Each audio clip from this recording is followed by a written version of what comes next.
that. Yeah. All right. So back again for another deep dive. Yeah. And you guys know the drill by now. Right? Yeah. You send us something weird, something obscure, something strange, and then we try to, make some sense out of it. At least try to have a little fun along the way, right? Mm-hmm. Today's target, this wild article. I mean, just look at the title.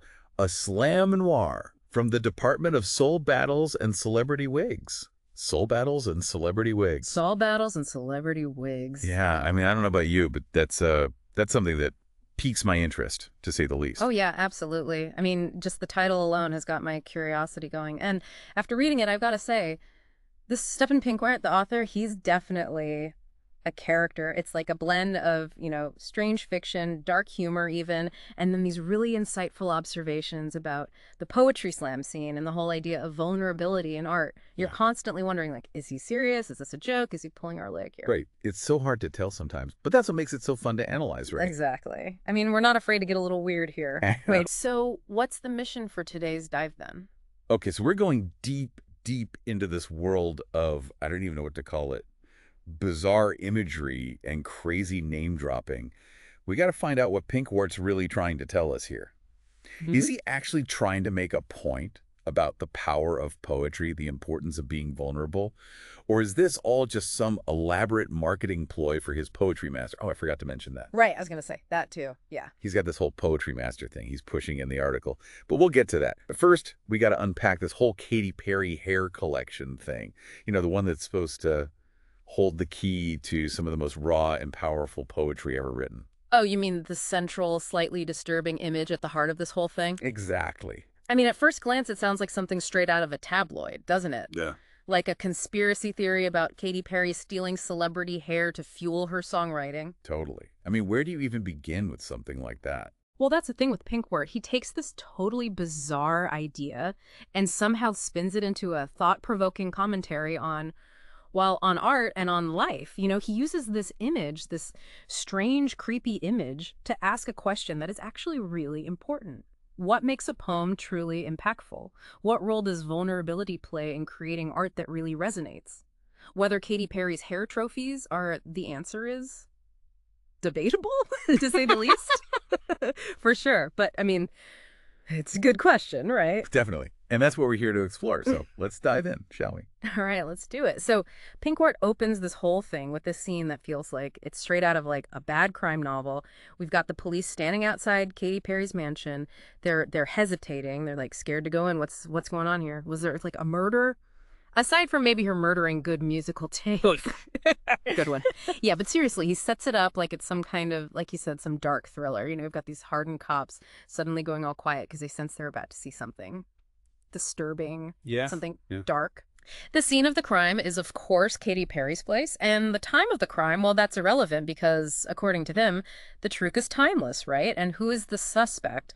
Well, he doesn't come right out and say it, but he strongly implies that it's somehow connected to her and her, well, let's just say her unusual interests.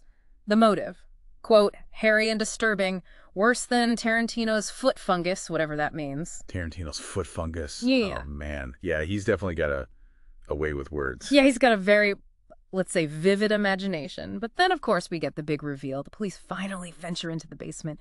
And instead of finding drugs or, illegal memorabilia or some dark secret, they find... Tell me. 47 boxes filled with hair strands. And not just hers. Oh, no, we're talking celebrity hair.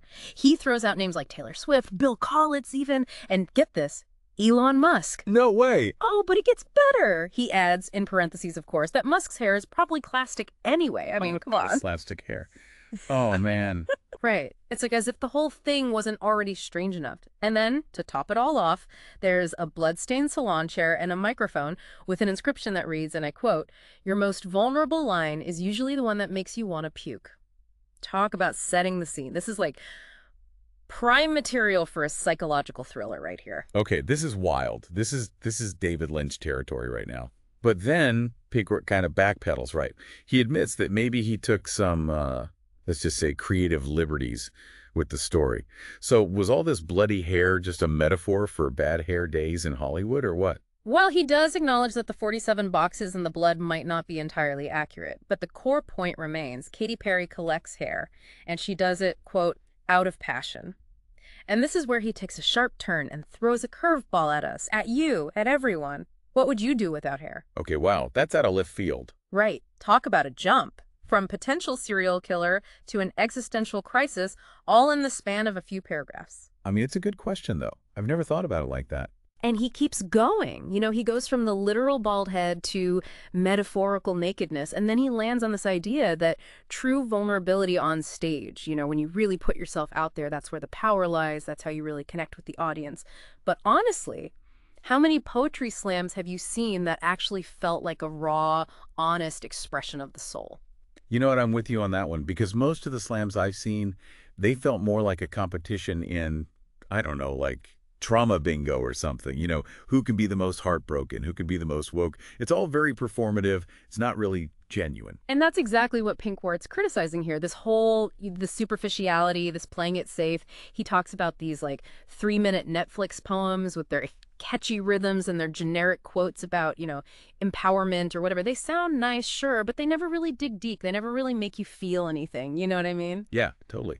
He even gives some pretty, let's just say, unappetizing examples of truths that people often avoid, right? Yeah. Oh, yeah. I mean, you've got the secretly liking your ex's Tinder profile or that whole bizarre hamster incident from his childhood. Like, what? Oh, no, right. It's like, dude, what is going on in your head? But, I mean, that's his point, isn't it? It's these uncomfortable, awkward, even disturbing truths that we tend to bury deep down, the stuff we don't want to talk about, let alone put into a poem. Exactly. And that's why, according to Pinkwart, those polished present poems only get like 7 points at a slam. They lack authenticity. They lack that raw honesty that comes from really putting yourself out there. He calls it what it is, cowardice. Maybe a little harsh, but he might have a point, right? When was the last time you had a slam poem that truly surprised you, that felt genuinely personal? Good point. I really can't remember. Right. So then Pinkwart brings it back to Katy Perry, his muse, and her unique approach to truth-telling. He talks about these hair samples of truth. What in the world does that even mean? Is she like hiding her deepest confessions in hair clips or something? Hair samples of truth. I like that. It's got a ring to it. It does, doesn't it? But yeah, I mean, in Pinkwart's twisted mind, that's essentially what's going on. He claims to have been in this secret room where she keeps all these supposedly slam poems, each one linked to a numbered hair strand, like some kind of macabre archive of the soul. It's a wild concept. Okay, I'm starting to get the picture here. And he even quotes some of these alleged poems, right? Like Taylor 001 about friendship and betrayal, Miley 013, some angry manifesto about control and body image. And my personal favorite, Selena 666. A slam poem about death wrapped in glitter. I mean, it all sounds so over-the-top dramatic that it's almost comical. Oh, absolutely. But that's Pinkwart's whole style. He exaggerates to make a point. And then, of course, there's Katy 00, the ultimate forbidden text. No rhymes, no clause, just the simple statement. I hate my smile because I know no one believes it. And she supposedly wrote this before she started collecting hair. For Pinkwart, this is proof that words alone are meaningless. They need a soul. And that soul, he argues, only comes through sacrifice. Okay, sacrifice. Does that mean like you have to sell your kidney to write a good poem or what? Not quite that drastic, but in his world, the real sacrifice isn't about crafting clever rhymes or spending hours polishing metaphors. It's about being willing to expose your, quote, damn shame. Pretty blunt, but maybe it hits a nerve, right? Yeah, that's intense. So from this whole strange setup, he arrives at his famous hair tip. And it's surprisingly simple, considering the bizarre story he just told us. Right, after all that craziness. Exactly. It boils down to this. Never tell the story everyone's telling. Tell the one you almost deleted. You know, that line that makes your stomach churn, the one you'd rather keep hidden. That's where the real power lies. That's good. I like that. Your most vulnerable line is usually your strongest. Makes sense, right? It does. But how do you actually find that line? Is it enough to just, like, read from your teenage diary or something? Haha.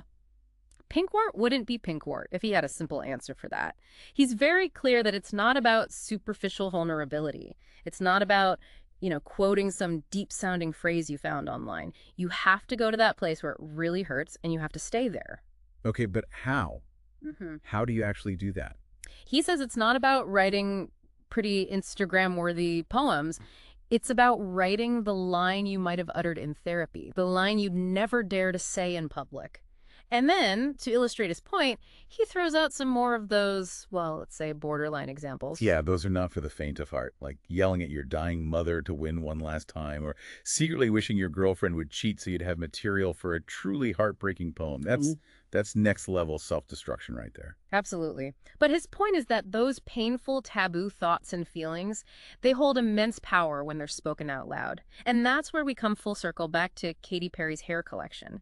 He interprets her act of giving away her hair as symbolic. Each strand represents a vulnerable line, a wound that she's making public. And what do? We polish our poems until they're all smooth and pretty, and we toss out anything that feels too dark, too real. And that, according to Pinkwart, is our fatal flaw. We're missing out on the chance to truly move someone because we're afraid of our own truth. He even ridicules the whole idea of applause as the ultimate goal. If you're not trembling and maybe even shedding a few tears while writing, then the result is just decoration, according to him. To reach that depth, to really make a difference with words, you need his poetry master. Okay, the poetry master. Yeah. The name itself sounds promising, but judging by his description, it's more like a boot camp for poetry warriors than a gentle writing course. Wrecking ball for your mental blocks, stage slaughterhouse full of metaphors and depth, toolkit for slam poems that hit like electric shocks to the heart, the head, and the you-know-what. If that doesn't scare you off, I don't know what will. He definitely makes some bold promises. 30 techniques for impactful writing, deep insights into taboos, trauma, and timing, a foolproof system for finding your most vulnerable line and turning it into something that hits like a bomb. And of course, slam poetry without the sugarcoating, but with style, wit, and that raw honesty we talked about. Yeah. And for our German-speaking audience, don't forget the German version. Poetry Master, Poesiekraft in 7 Tagen. So it sounds like a pretty ambitious program. Definitely. And then he ends with this casual call to action. Do it like Katy. Or better yet, do it like you, just radical. And the obligatory shout-out to his namesake, be creative, Stephen. Exactly. And with that, the hairy circle is complete. Pinkwart used this surreal image of Katy Perry and her bizarre hair collection to point us towards a truth that might be a little uncomfortable. Really powerful expression often comes from the willingness to be vulnerable, to expose those painful, awkward parts of ourselves. So the takeaway here is don't be afraid of the things that hurt. That's where the gold might be, at least when it comes to creating art that's honest and resonates with people. And that leaves us with an interesting question for you, our dear listeners. Is there a story, a feeling, an experience that you've been hesitant to share? What kind of power might it unleash if you dared to bring it to light? Definitely something to think about. And if you're feeling inspired to turn your own dark secrets into poetic masterpieces, we highly recommend checking out Stephen Pinkwart's article and, of course, his Poetry Master Poesiekraft in 7th again. Maybe not for your grandma, but for everyone else who dares to dig a little deeper. Be creative, Stefan. That's it for today.